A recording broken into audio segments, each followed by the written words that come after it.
Let's talk about vertical angles, angle bisectors, and angle addition.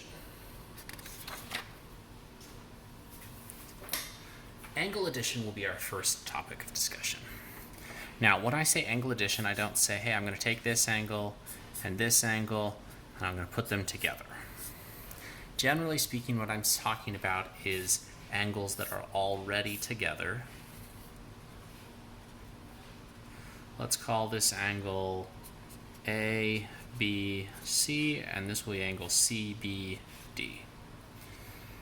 Now, we don't add the angles together per se, we add up their measures. Like if I told you that the measure of angle A, B, C was equal to 35 degrees, so I'm saying that this is 35, and I told you that the measure of angle C, B, D was equal to 55, then we could make a statement about the measure of angle ABD. ABD is that big angle that makes up that whole difference. Now, how would we do that? Well, we know that the measure of the two little angles will add up to the measure of the big angle, or measure of angle ABC plus the measure of angle CBD will add up to the measure of angle ABD. So altogether we have 35 plus 55 equals 90 degrees. So the measure of angle ABD equals 90 degrees. And this is the basics of angle addition.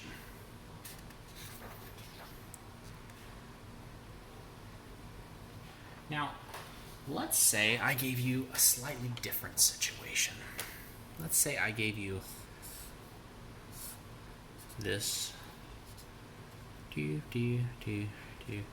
I told you this is S, R, T, V. And I told you the measure of angle SRV is equal to 60 degrees.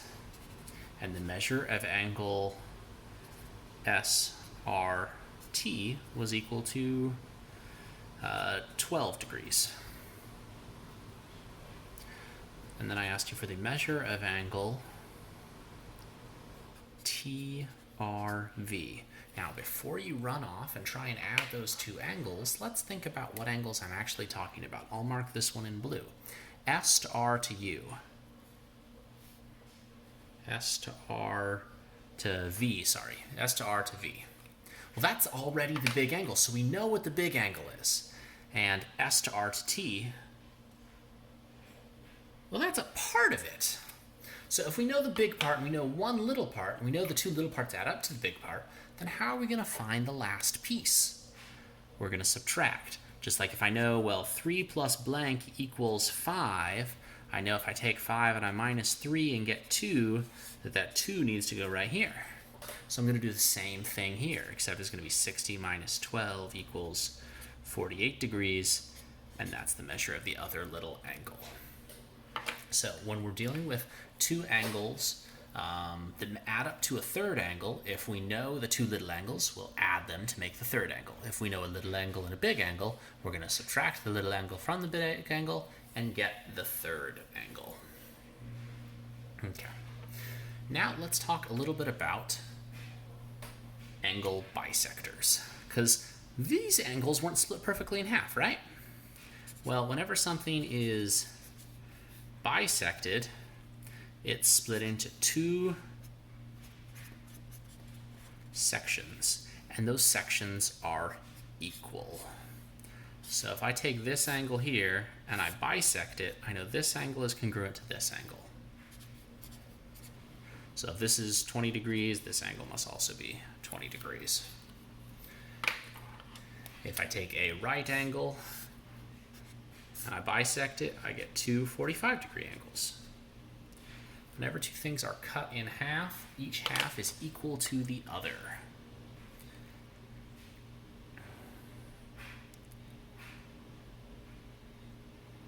So let's say I have this situation. The measure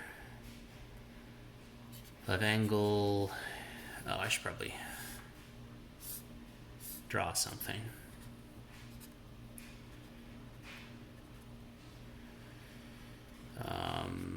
A, B, C, D. Measure of angle A, BAD, measure of angle bad, is 70 degrees. And ray AC bisects angle bad. What is the measure of angle BAC? So if we know this whole thing is 70 and this cuts it in half, well, then all we need to do is take 70 and we need to divide it by 2, and we'll get 35 degrees as our answer. The inverse of that is also true. Let's say I have this angle, bigger angle.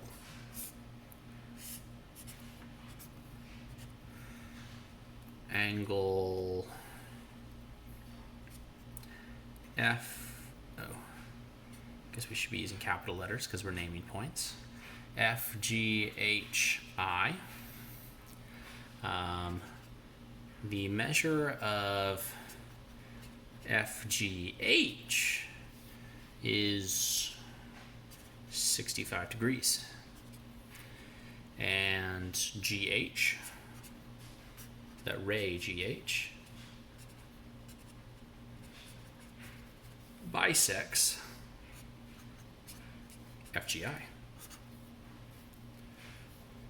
And I wanted to know, well, what's the measure of FGI? Well, if I know that this half, FGH, is 65 degrees, and these two are equal, then all I have to do is multiply by 2, and I'm going to get 130 degrees. This is what we do with bisectors. If we're given a half, we can we can double that and get the big thing. If we are given the whole thing and we want a half, we need to cut that whole thing in half, just like the bisector does. Last thing I want to talk to you guys about is vertical angles. Whenever two lines cross,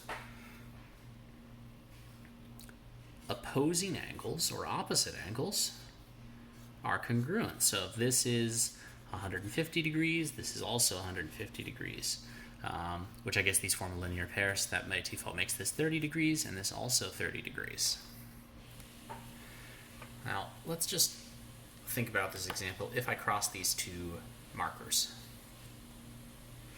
the opposite angles become more acute as I move the markers this way, and they become more obtuse as I move the markers this way. And we have two pairs of congruent angles at all times.